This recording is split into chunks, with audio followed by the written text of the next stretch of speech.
Hello, everyone. This is Holly Odinsky, and this is my screencast on sociocultural theory applications out of Module 10. So basically, I'm going to jump right in with the first concept out of sociocultural theory that really caught my eye was languaging. Considering I teach foreign language to begin with, it kind of really uh, clicked with me, the whole languaging and how it's used in the classroom for students to basically garner meaning out of what they're saying. And because I see it happening all the time, I just didn't have a word for it. So I thought that that was kind of cool. My favorite definition in the reading was on page 244, as you can see right here. Um, it says, in a wide-ranging review of sociocultural theory, Swain et al.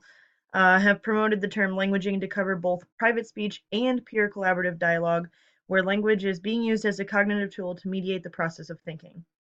So this is used as a mechanism for the internalization of new knowledge, but also they see it as a means of externalization that transforms the learner's developing thoughts into artifacts that allow for further contemplation. So I really liked that because I saw the paragraph on private speech and inner speech, and while I do think that those have their places in language learning, I really wanted to look at this definition because I believe that languaging does include the collaborative dialogue as well and the out loud dialogue, not just the private speech.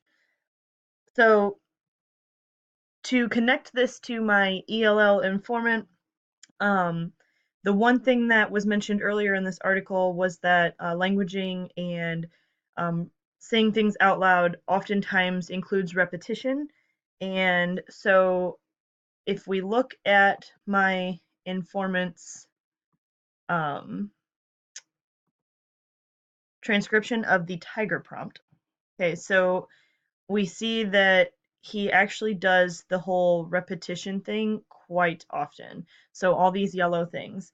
So in this case, he repeats the word go to, pauses with an repeats go to again, and then technically does not complete the utterance correctly because I believe he means when he went near the mountain, but he used go.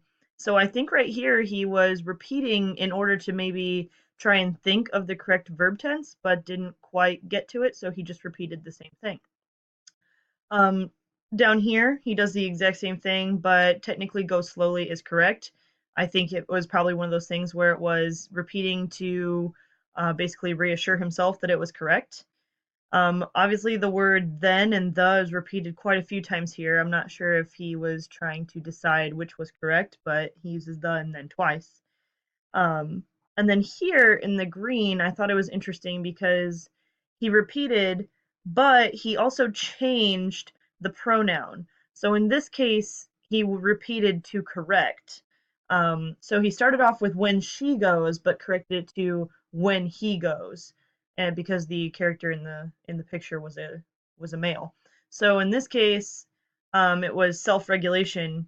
He was trying to make sure that he used the correct pronoun. And he continued to do it all the way throughout. So we see he says a little time, which technically is a correct utterance.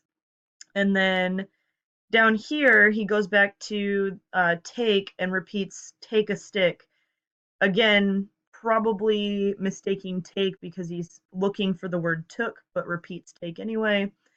And then down here, uses the word dizzy twice, maybe because that's a uncommon English word. I'm not sure, and he was hoping that he was using it correctly, but repeats dizzy.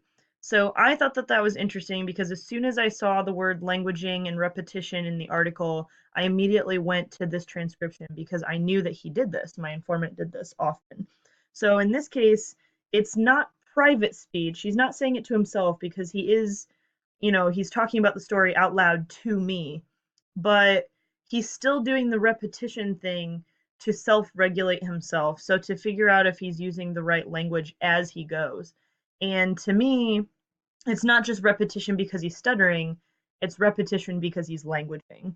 So I thought that that was very interesting in the article, not only because my informant did this in his transcription, but also because my students do it on a daily basis in our foreign languages.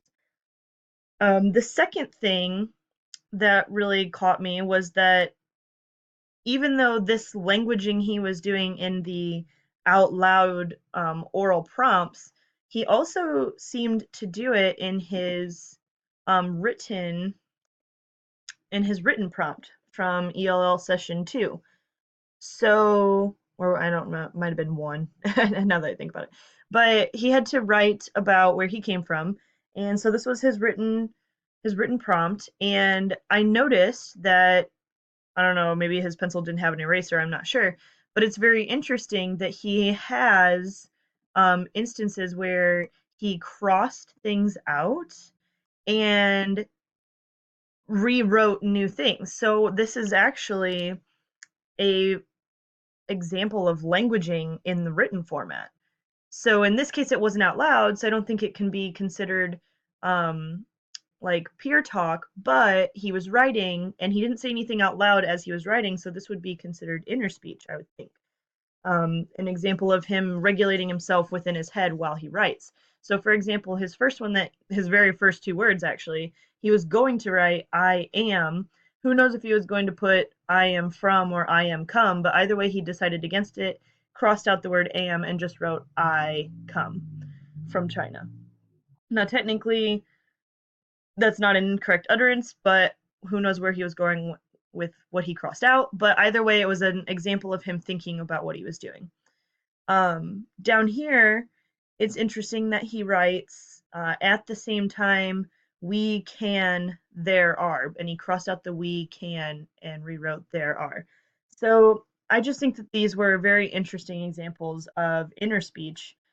So things going on inside of my informant's head while he was writing, but at the same time, still an example of languaging. So he was thinking about his language as he was using it. The other thing out of our reading, the other aspect of sociocultural theory that I thought was interesting was mediation. Basically, in the article, we read that mediation is basically someone intervening with the student or whoever is learning the language. So intervening because because something is incorrect, or maybe even mediation can be considered positive if you're um, giving praise or saying yes, good, or things like that. But in this case, I think the mediation is intervening because the L2 speaker is saying something incorrect. And because you're intervening and you're attempting to get the student to the correct answer, that is an example of scaffolding. So mediation to me is scaffolding. You are leading the the student to the path to discover their own correction. And I think it's interesting because on page, let's see here. Sorry, I'm clicking around quite often here. I'm trying to find what I wanted to see. So on in our document, I think down here towards the bottom. Nope, further up towards the top. The mediation tool that I thought was really cool that I actually might even use was figure 8.4 that the L2 Spanish elementary teacher came up with. Basically goes from um, mediating with, well, basically not mediating, letting the student figure out their own mediation, all the way down to number 8, teacher has to explain why something is incorrect, which would technically be giving the answer, not quite scaffolding. So from 1 to 8 is scaffolding. You are taking the student from 1 realizing an error to 8 having to explain what the error is, and hopefully somewhere between 1 and 8 the student actually realizes their own mistake and can explain that. Um, so I thought that this figure, this menu as they called it of teacher prompts, I thought that that was a really cool mediating tool. And I guess as an example of how I would use this mediating tool would be if I show us the writing prompt again. So I would pick something that is incorrect. So um, let's see. Uh, this is beautiful city. So in this case, maybe I would have him start reading aloud because um, the very first scaffolding number or the very first mediation on the menu is pausing. So you would read or have him read or read back to him, and I would pause at that place. This is beautiful city, and just kind of wait and see if he catches anything there. If he does not catch anything, then two would be to repeat the whole phrase questioningly. So this is beautiful city, and see if he catches on from there. Again, giving pause time for him to figure that out, possibly, if he can. The third on the menu would be to repeat just the part of the sentence with the error. So again, going back and saying, this is beautiful city. Again, pausing, giving correct wait time there. And if he still is looking at me with a blank stare or not really understanding what I'm trying to say, then at number 4, you would point out that there's something wrong. So at that point, I might say, this is beautiful city. What's wrong with that sentence? What could we do to fix that sentence? Or what could we do to fix that part of the sentence? If he still isn't coming up with it, then you would, at this point, number 5, point out the incorrect word. Well, in this case, it's actually the lack of a correct word. So we're missing the article right here. We're missing this is a beautiful city. So I maybe might circle with my finger here that there's a missing word. This is circle blank beautiful city. If he still is not catching on, there's an article that goes in there. You could ask the question. You could ask the question as in, maybe I'd put in other articles. This is the beautiful city. This is an beautiful city. This is a beautiful city. And see if he can pick out the correct one. And then number 7, teacher identifies the correct answer. At this point, I might say, this is supposed to be the article A. This is a beautiful city, and we can find many delicious food there. And if for some reason the informant or the student or whoever still doesn't quite get it, then at number 8, you'd have to explain why. That you need articles before nouns and before adjective phrases with nouns. So, excuse me. So, while I don't think that in this particular case, my informant, he seems to be not necessarily, I don't even know if he's considered intermediate, but I'm pretty sure this would be an error that he would be able to figure out. But either way, I would try to get him to figure out that A was the missing word, that he needs an article there, by using scaffolding. So you're trying to guide him to the correct answer without giving it to him. Now, hopefully, I mean, obviously, once you get down to number 8, you're giving it to him, but you hopefully don't have to get to that point.